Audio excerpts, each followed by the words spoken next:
മരുന്ന് കഴിച്ചില്ലേ? ഇല്ല സർ, വെള്ളം പോലും കുടിക്കാൻ കൂട്ടാക്കുന്നില്ല.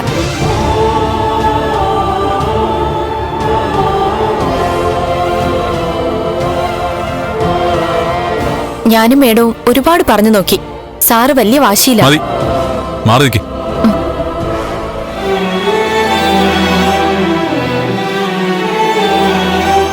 അച്ഛാ, അച്ഛാ,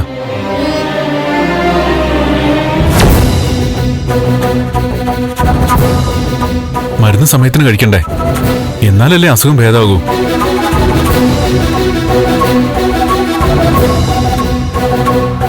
ഒന്നും കഴിക്കാതെ ഇങ്ങനെ വാശി പിടിച്ചാൽ എങ്ങനെയാ? അമ്മയ്ക്കത് വലിയ വിഷമാവൂ.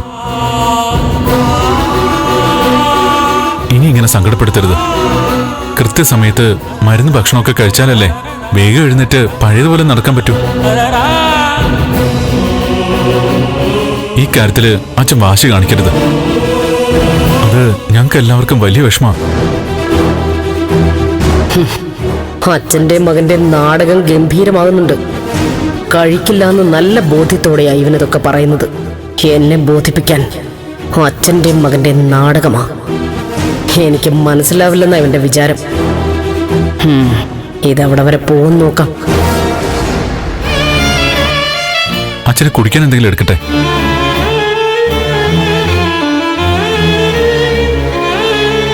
ഗ്രേപ്പ് ജ്യൂസ് എടുത്ത് വെച്ചിട്ടുണ്ട്. അത് കുടിക്കുന്നില്ല സർ. ഇങ്ങെടുത്തെ, ഞാൻ കൊടുക്കാം. അച്ഛാ, ജ്യൂസ് കുടിക്കണം കേട്ടോ. ഞാനല്ലേ തരുന്നേ. കുടിച്ചില്ലെങ്കിൽ എനിക്ക് വിഷമാവും. സർ,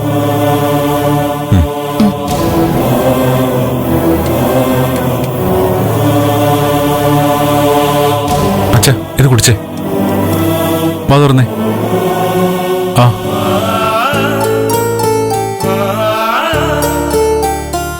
വാ തുറക്കച്ചാ. മരുന്ന് കഴിക്കാനുള്ളതല്ലേ? പ്ലീസ് അച്ഛാ, ദാ ഇത് കുടിക്ക. എന്താ അച്ഛാ ഇങ്ങനെ? ഒന്നും കഴിക്കാതിരുന്ന എങ്ങനെയാ? കൊള്ളാം. അച്ഛനും മോനും അഭിനയിച്ച് അരങ്ങ് തകർക്കുക. എങ്ങനൊക്കെ അഭിനയിച്ചാലും എന്തൊക്കെ സംഭവിച്ചാലും അവളെ ഇങ്ങോട്ട് കയറ്റുന്ന പ്രശ്നമില്ല. അച്ഛാ, കുറച്ച് കുടിച്ചാ മതി. കുറച്ച്. ഇനി എന്ത് ചെയ്യും സർ? എനിക്കെങ്ങനെ അറിയാം? തന്റെ ഡ്യൂട്ടി അല്ലേ അതൊക്കെ.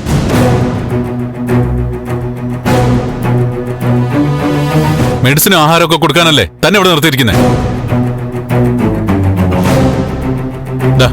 എടുത്തു വെച്ചേക്ക്.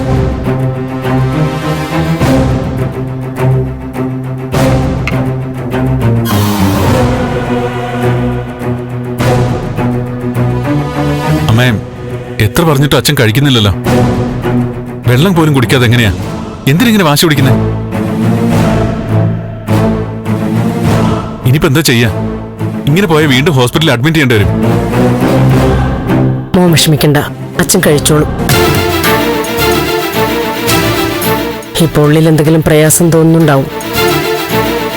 പറയാൻ പറ്റുന്നില്ലല്ലോ. കുറച്ച് കഴിയട്ടെ, മൂഡ് മാറും. അപ്പൊ കൊടുക്കാം. നീ ചെല്ല. അമ്മേ, അച്ഛനിങ്ങനെ വിഷമിക്കുന്നത് എനിക്ക് സഹിക്കാൻ പറ്റുന്നില്ല.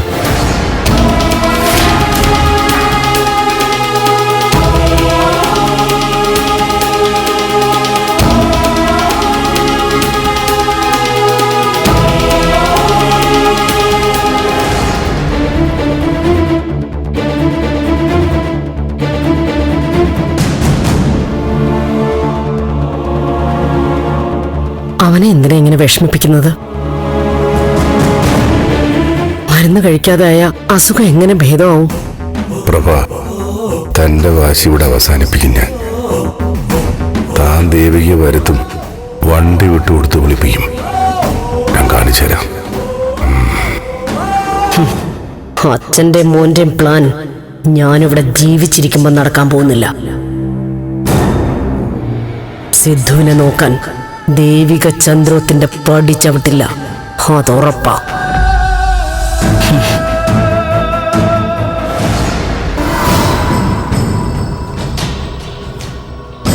മേഡം. ആ ഗീത പേടിക്കണ്ട. ഇപ്പൊ ഒരു ചെറിയ വാശി കാണിക്കുന്നതാ. ദാഹിക്കുമ്പോ മാറും. അപ്പൊ കൊടുത്താ മതി.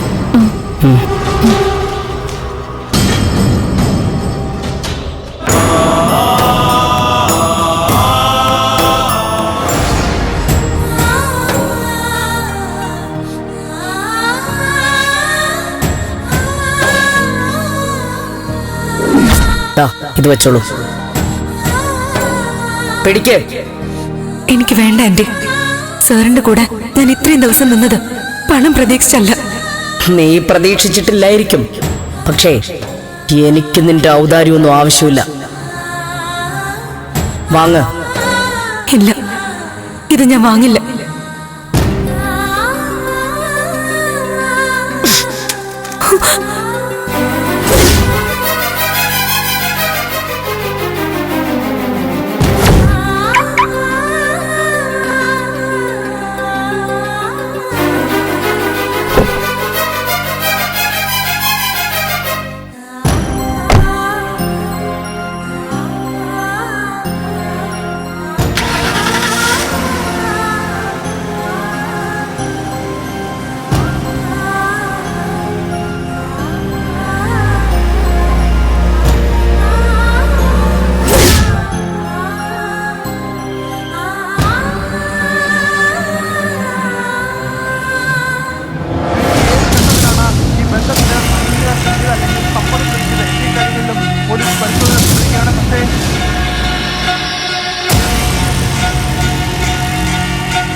അത് ചേച്ചി എന്നെ ആശുപത്രിയിൽ നിന്ന് ഇറങ്ങിയപ്പോ വിളിച്ചതാവും.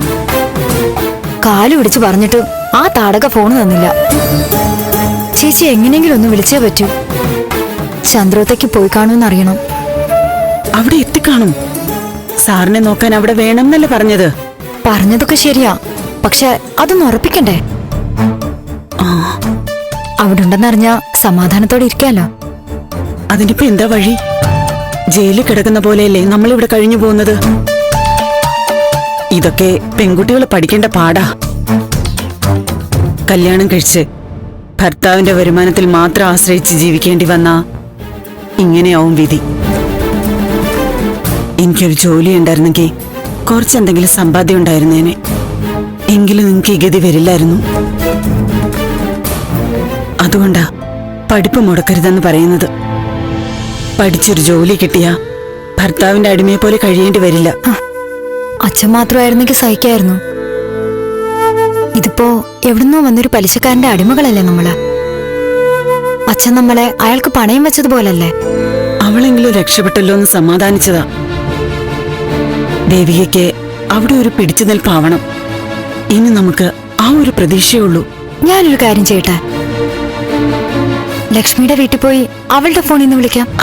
അതിന് നീ എങ്ങനെ പുറത്തു പോവും? അവര് അങ്ങനെ വിചാരിച്ചിരുന്ന കാര്യം നടക്കില്ല. ചേച്ചിയെ വിളിച്ചേ പറ്റൂ. ഞാൻ പോവാ. എങ്ങനെയും അവരുടെ കണ്ണു വെട്ടിച്ച് ഞാൻ പോവാ. അടുക്കള വശത്തൂടി പോവാ.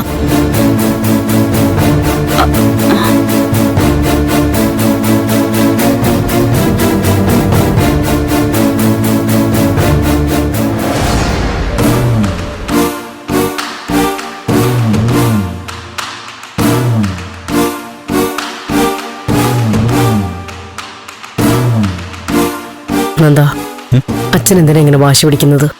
നിനക്ക് വല്ലതും മനസ്സിലായോ? എനിക്ക് പ്രത്യേകിച്ചും തോന്നിയില്ല. നിനക്കൊന്നും അറിയില്ലല്ലേ? എനിക്കെങ്ങനെ അറിയാനാ? അച്ഛൻ സംസാരിച്ചു തുടങ്ങിയില്ലല്ലോ. അക്കാര്യത്തിൽ എനിക്കിപ്പോ നല്ല സംശയമുണ്ട്. ഏത് കാര്യത്തില്?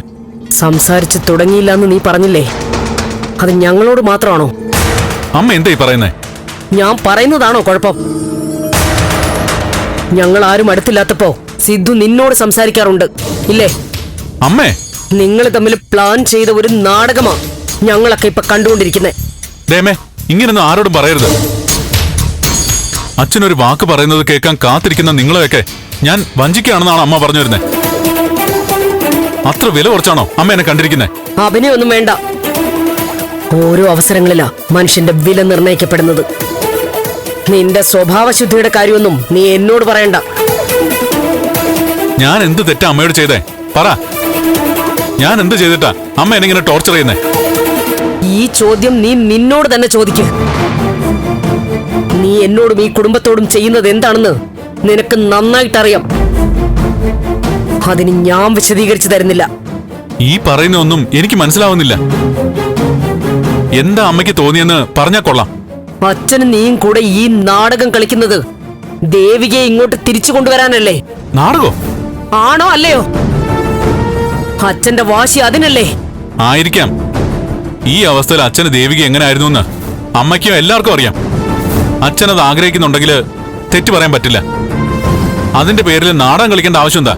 ഇനി അതും ഞാൻ വിളിച്ചു പറയണോ? എന്നാ ഒരു കാര്യം നീ മനസ്സിലാക്കിക്കോ. അവളെ ഇങ്ങോട്ട് തിരിച്ചു വിളിക്കുമെന്ന് കരുതി രണ്ടുപേരും കാത്തിരിക്കണ്ട. ഞാനിവിടെ ജീവനോടെ ഉള്ളപ്പോ അത് നടക്കാൻ പോകുന്നില്ല. ഇതൊരു ഗൂഢാലോചനയുടെ ഫലമാണെന്ന് മനസ്സിലാക്കാൻ ഒരുപാട് ബുദ്ധിയൊന്നും വേണ്ട. അതാ എല്ലാം അറിഞ്ഞുകൊണ്ട് ചെയ്യുന്നത് കൊണ്ടാ അച്ഛൻ മരുന്നും ഭക്ഷണവും ഒന്നും കഴിക്കാതെയായിട്ടും നിനക്കൊരു സങ്കടവും ഇല്ലാത്തത്. ഞാൻ സങ്കടപ്പെട്ട് നടക്കാത്തതാണോ അമ്മയുടെ പ്രശ്നം? അങ്ങനെയാണോ ഞാൻ പറഞ്ഞത്? എന്താ എന്താ ഇവിടെ നടക്കുന്നത്? നിങ്ങൾ എന്തൊക്കെയോ മനസ്സിൽ വെച്ചാണല്ലോ സംസാരിക്കുന്നത്. എന്താ പ്രശ്നം? അച്ഛൻ ഭക്ഷണം കഴിക്കാത്ത മാത്രമാണോ പ്രശ്നം? വേറെന്തോ ഉണ്ടല്ലോ. എന്താ കാര്യം? അമ്മേ പറയേ, എന്താ ഇവിടെ പ്രശ്നം? എന്താ പ്രശ്നമെന്ന് ഇവനോട് ചോദിക്ക. ഇവനറിയാം.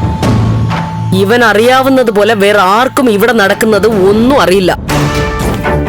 ഡാ, സത്യം പറ, എന്താടാ ഇവിടെ? അച്ഛൻ എന്താ ഭക്ഷണം കഴിക്കാത്ത? എന്നോട് പറയാത്ത എന്ത് രഹസ്യം ഇവിടെ നടക്കുന്നേ? എനിക്കൊന്നും അറിയില്ല. ഇവിടെന്തോ പ്ലാൻ ചെയ്താണെന്നും നാടകം കളിക്കാണെന്നും ഗൂഢാലോചന ഉണ്ടെന്നൊക്കെ പറയുന്നതൊന്നും ഞാനല്ല. അത് പറയുന്ന ആളിനോട് തന്നെ ചോദിക്കണം. നന്ദ, നിന്റെ വാക്കുകൾ അതിരുകടക്കുന്നു. രണ്ടുപേരും കൂടി ചേർന്ന് എന്നെ മണ്ടിയാക്കാന്ന് കരുതണ്ട. ഇതിന്റെ മറുമരുന്ന് എന്താണെന്ന് എനിക്ക് നന്നായിട്ടറിയാം. വേണ്ടി വന്നാൽ ഞാൻ അതും ചെയ്യും. ആ കാര്യത്തിൽ നീ ഒരു ദാക്ഷിണ്യവും പ്രതീക്ഷിക്കണ്ട.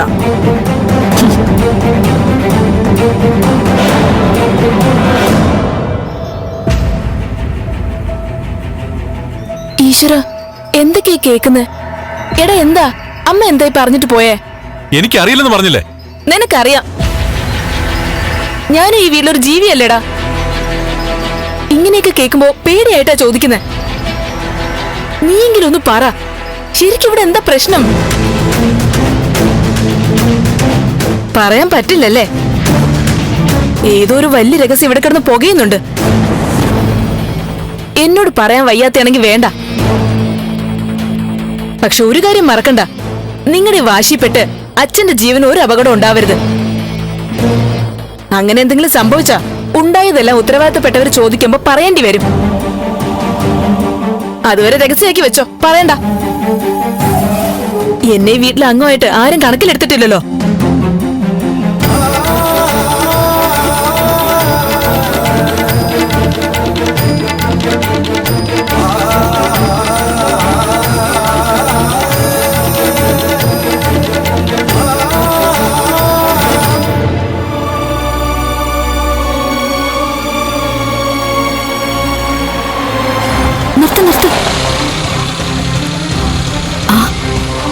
രാജേട്ടാ, നോക്കിയേ.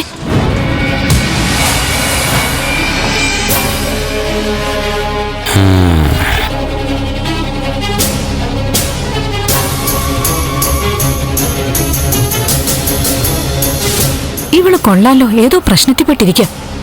ഒന്നാഞ്ഞു പിടിച്ച കയ്യിലിരിക്കും. നീ ചെന്ന് പൊക്കടി. ആ, ഓക്കെ. ഐറ്റം കയ്യിലുണ്ടല്ലോ. ആ, ഞാനൊന്ന് നോക്കട്ടെ. വേഗം ചെല്ല്.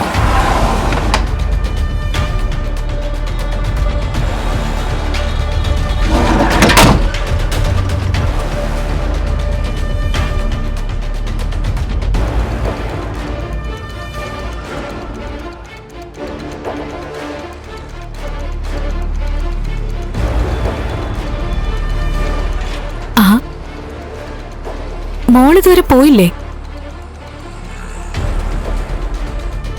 എന്താ മോളുടെ പ്രശ്നം? ചേച്ചിയോട് പറ. എനിക്കൊരു പ്രശ്നവുമില്ല. എന്തിനാ നിങ്ങൾ ഇതൊക്കെ ചോദിക്കുന്നേ? നിങ്ങൾക്ക് എന്താ പ്രശ്നം?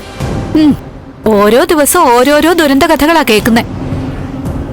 സ്ത്രീ സുരക്ഷ എന്ന് ടിവിയിലും പത്രത്തിലും ഒക്കെ ദിവസവും കേൾക്കുന്നുണ്ട്.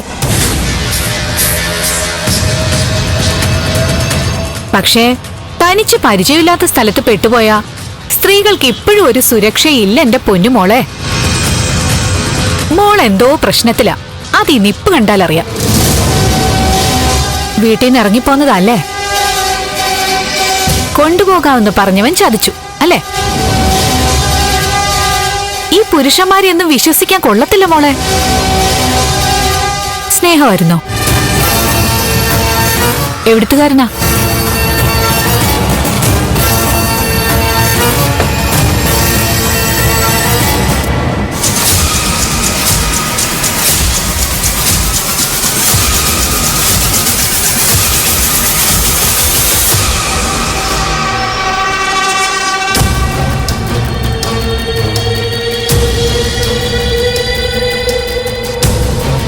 പറഞ്ഞപ്പോ വിഷമമായല്ലേ?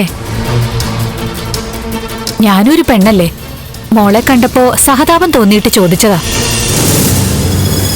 നല്ല കുടുംബത്തിൽ ജനിച്ചതാണെന്ന് തോന്നി, അതുകൊണ്ടാ ചേച്ചി ചോദിച്ചേ. നിങ്ങളൊന്ന് പോയിക്കേ.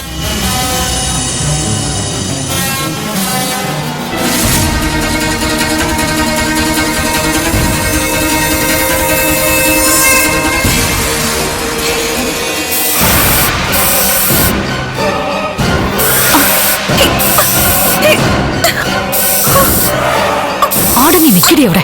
എന്താ ചെയ്യുന്നേ? വനജേച്ചി ആള് കൊള്ളാം.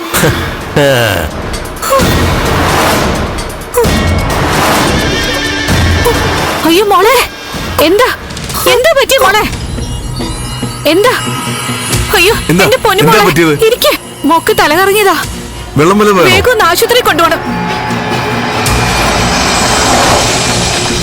ചേട്ടാ ഒന്നിങ്ങോട്ട് വാ മോളെ, എന്റെ പൊന്നു മോളെ.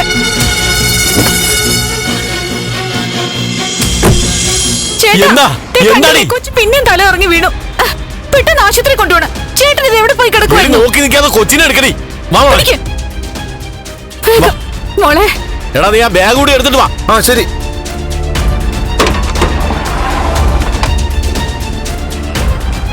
ചേട്ടാ വേഗം വണ്ടി എടുക്ക. എടാ ബാഗ് വെച്ചിട്ട് വേഗം വണ്ടി എടുക്ക. വേഗം എടുത്തോ.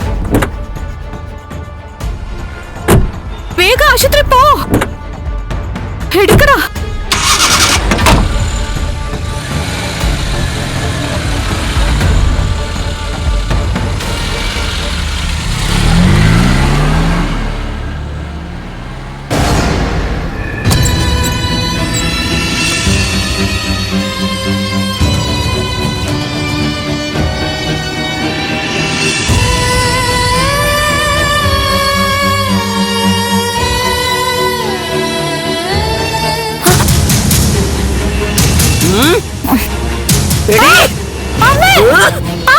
എന്റെ കണ്ണു പൊട്ടിച്ച് നീ പോകാമെന്ന് വിചാരിച്ചോ? എന്റെ കുഞ്ഞ് വിടാനാ പറഞ്ഞത്. ഇവിടെ തല്ലാനും കൊല്ലാനും ആരാ നിങ്ങൾക്ക് അധികാരം തന്നത്? കാർത്തായി കാശ് വരുന്നുണ്ടെങ്കിലേ അത് മേടിച്ച് കാര്യം കഴിച്ചോണം. എന്റെ മോണം തൊട്ടാലുണ്ടല്ലോ കൈയെടുക്ക. തൊട്ടാ നീ എന്തെയ്യോടി എന്തെയ്യോടി പുല്ല്? നിന്നെയൊക്കെ വിളിട്ട് തല്ലി ചതച്ചാ പോലും ഒരു പട്ടി എന്നോട് ചോദിക്കത്തില്ല, കേട്ടല്ലോ? മര്യാദക്ക് പറയുന്നത് കേട്ടിവിടെ ഒതുങ്ങി ജീവിച്ചോണോ? അതാ നിനക്കൊക്കെ നല്ലത്. കേറി പോടിയകത്ത്. എനിക്കെന്റെ ചേച്ചിയെ വിളിക്കണം. എന്റെ ഫോണിങ് തന്നെ. എന്റെ ഫോണിങ് തരാൻ പറ്റത്തില്ല. നീ മേടിക്കോ? എന്നാ അതൊന്ന് കാണട്ടെ. ഫോൺ തന്നില്ലെങ്കിൽ ഞാൻ എന്റെ കൂട്ടുകാരിയുടെ വീട്ടിൽ പോയി വിളിക്കും. എനിക്കെന്റെ ചേച്ചിയെ വിളിക്കണം. ഞാൻ ഇവിടെ കോവല് നിൽക്കുമ്പോ എന്നെ വെട്ടിച്ച് നീ പോവോ? നീ ഇവിടുന്ന് ഒരടി വെക്കില്ല. വെച്ചോ നിന്റെ കാലി ഞാൻ തല്ലി ഓടിക്കും. നീ ആരടി ഞങ്ങൾ നിയന്ത്രിക്കാൻ? ഇവിടെ എന്താ വേണ്ടെന്ന് ഞങ്ങൾക്കറിയാം. നിന്റെ കൽപ്പന വേണ്ടി ജീവിക്കാനേ ഇത് നീ ഉണ്ടാക്കി ജയിലാണോ? എടീ, മര്യാദക്കല്ലെങ്കിൽ ഞങ്ങൾ പോലീസിനെ അറിയിക്കും. ജയിലിൽ കിടന്നു എന്ന് പറഞ്ഞ് ഞങ്ങളെ പേടിപ്പിക്കാനൊന്നും വരണ്ട. എടീ, ഇവിടെ നിന്നെ ഒന്ന് ഉറക്കെ നിലവിളിച്ചാ മതി. അവര് വന്ന് നിന്നെ കൊണ്ടുപോയിക്കോളും. കാണണോ നിനക്ക്? നിർത്തടി. എന്നാ നീ എന്നെ ഒലത്തടി.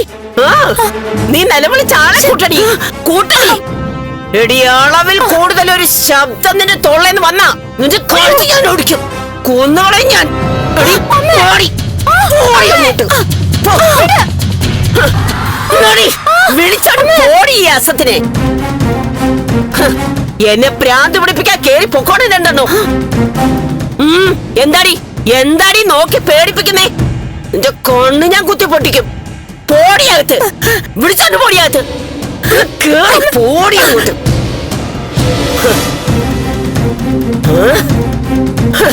ഭ്രാന്ത് പിടിപ്പിക്കാം മനുഷ്യനെ. ആഹാ.